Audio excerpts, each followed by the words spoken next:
Hey folks, today is Friday, October 8th, 2021. As usual, my name is Jake Baldino, here to talk about all the video game news that has been going on this week. Let's get you caught up. Now, just before we start, keep your eyes peeled on the channel for before you buy videos that we're working on currently, like the Nintendo Switch OLED is in the house, Far Cry 6 is out, Metroid Dread, and Back 4 Blood early next week. We're working really hard. That's why I look like this right now. You might be saying, but Jake, you always look like that. I'm not a model, okay? Let's just talk about the video game stuff. The first news is actually Rockstar Games' secret game that never came out, that we've been talking about forever, Agent. Now, if you guys have followed our channel, Red Gaming websites, or other YouTube channels or anything like that, Agent is the long talked about, kind of announced PS3 Rockstar secret agent game that we heard about. We've seen some concept art leaks and then nothing ever happened. And now, officially it's in the news once again because some eagle-eyed internet people have noticed that Rockstar has officially taken Agent off their website. Apparently it was on that website up until like September 21st, which that's the thing. You ask me, wait a minute, they had it on their website? I had no idea, so this comes as a surprise. But a lot of people are taking this as Rockstar officially putting the nail in the coffin and confirming seemingly a cancellation that is a project they're not working on or they're no longer interested in. Rockstar has been working on different things lately, most notably in the multiplayer space, so maybe their interests have changed, who knows? That was something I did really want to see from them just because it's like one of those other kind of weird Rockstar games, like a game about a kid in school, or a game about table tennis, or a game about the Warriors movie. This would have fit right in with that, a secret agent game. Maybe now this is officially possibly put to bed, we'll have more things trickle out about what it was possibly shaping up to be, but for now, that's all we really know. Next up, we got some Elden Ring news for you guys. A couple of little nuggets have trickled out from basically after Tokyo Game Show with Yasuhiro Kitao from Software. He's like one of the marketing promotion type guys, doing an interview with Famitsu. Shout out to the people who have translated this. We've linked that in the description below. But essentially, we got a couple of little details that are worth pointing out. We've touched on some of this already. Some of this is fleshed out a little bit more. There's some talk on the open world and how it is apparently quite large. We already know that you're going to be able to traverse it by horseback. These spirit horse type things you're going to be able to summon instantly at any time out in the open world, not in the dungeons necessarily. The horses are called Rema or Remas specifically, and also the game is not going to tell you necessarily to go to this dungeon next, go here, go that. It's going to be very freeform, and the map is apparently unconventional and unlike other FromSoft games and also just other open world RPG type of games. And he also touched on difficulty. He said specifically that it's not hard just to be hard, but it is going to have challenge like their other games. But he also said that a lot of the challenge is actually going to be from the exploration, and some of the difficulty is going to be discovering certain things or figuring out how to get to a certain place. He said that in some ways it might technically be easier because there is a little bit more freedom, especially with he highlighted how there's some stealth elements similar to Sekiro.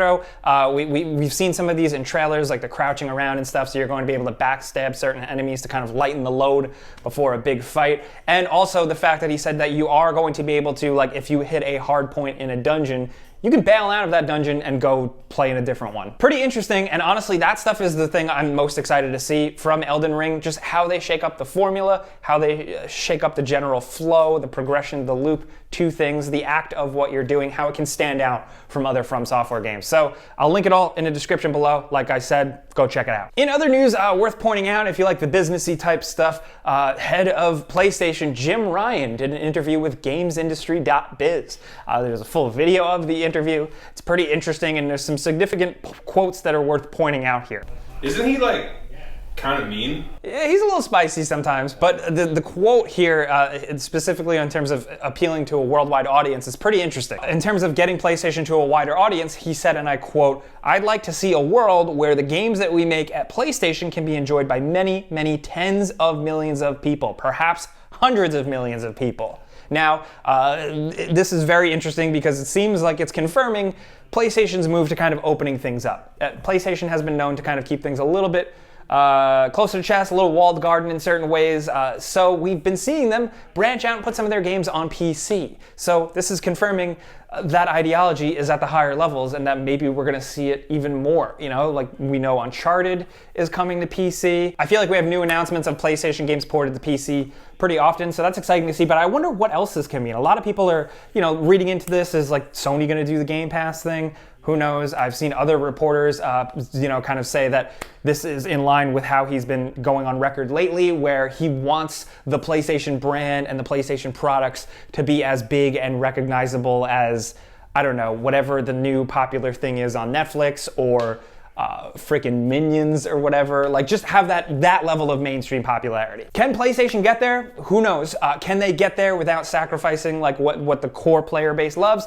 Who knows, but it's pretty interesting. I think the interview was cool, as someone who just likes to see what these companies do, so check it out. Hey, next up, this episode's brought to you by our longtime sponsor, Recon. Now, you've probably heard about these wireless earbuds by now. They're practically everywhere, and that's because they start at about half the price of any other premium wireless earbud, but they look, sound, feel, and fit just as good. Check out their mains here, the everyday earbud. They're affordable, and they just got a nice new design refresh, so I finally got a new pair. They've got a slick, more textured design to them. The case got a useful little hook, and it charges via USB-C or wireless charging now, which is super nice. And the buds themselves fit great, which is good for me because I use them outside a lot. They pair nice and easily with Bluetooth that has about 8 hours of playtime with a 32 full-length battery with the charging case. And it's got a mic so you can make calls, even though I have nobody to call. So if you want to check them out, there's actually a 45-day happiness guarantee. So if you want to see them, go to the link in the description down below or go on screen here. It's buyraycon.com/gameranx to get 15%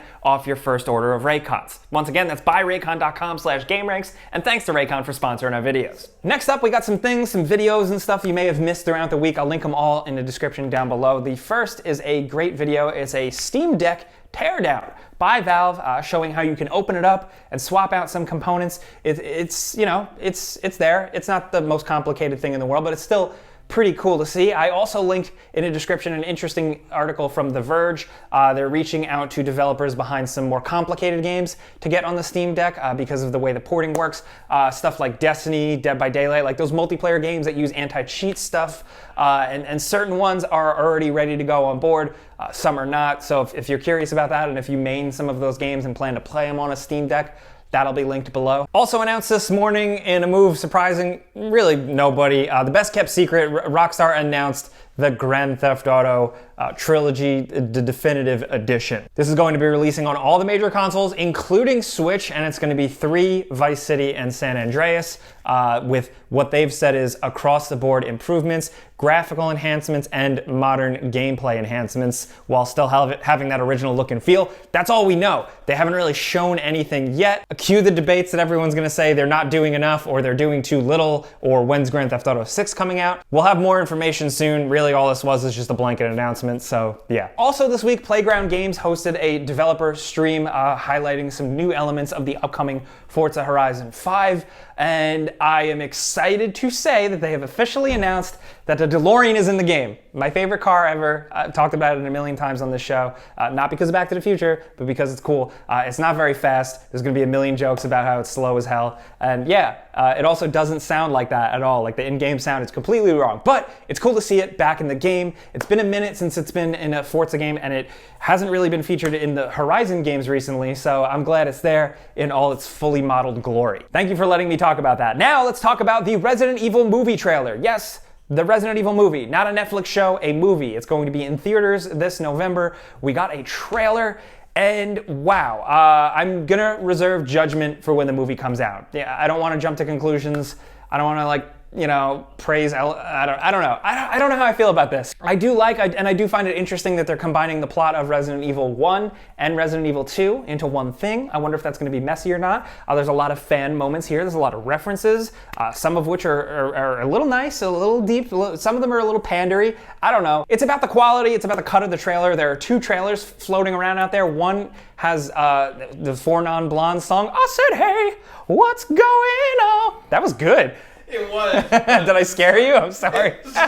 But there's another trailer, like an international cut, that's a little bit more serious and a little more normal of a trailer. It's a little bit more interesting. I'll link them both in the description down below if you're curious. I'm sure there's going to be a lot of debates about how this movie is. It's already proving divisive. I see people into it. I see people not into it. I'm not gonna say anything yet. That's just me. Also, I linked a trailer, the launch trailer, because we didn't even realize this is out this week. The Nickelodeon All-Star Brawl, it's out. So here's the launch trailer.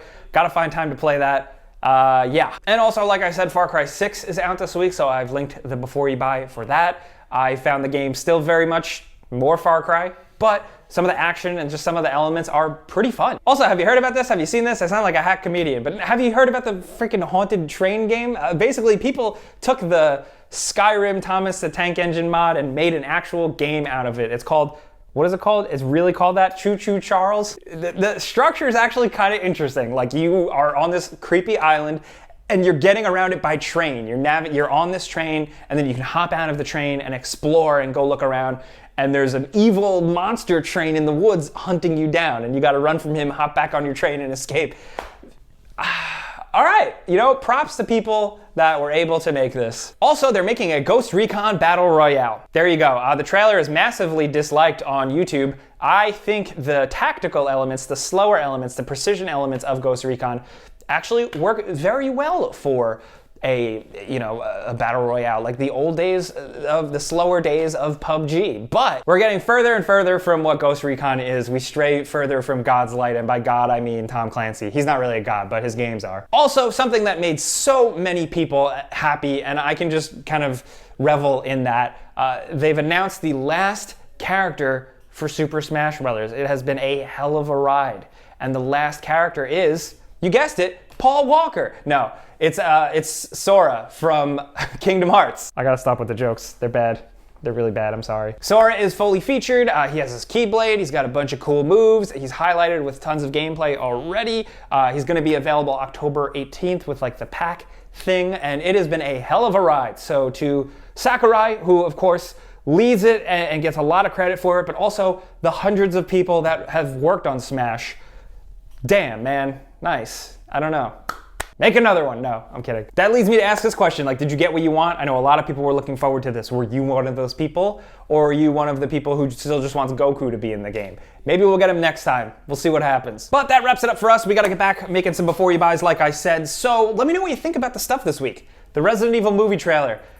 Ooh, it's gonna be spicy down there, so let me know. Also, what are you playing this weekend? Are you jumping into Far Cry 6? Are you getting a Switch OLED or maybe just Metroid Dread? What do you think about Jim Ryan's comments about expanding PlayStation to millions upon millions of people? Do you like the little snippets of Elden Ring news that is trickling out?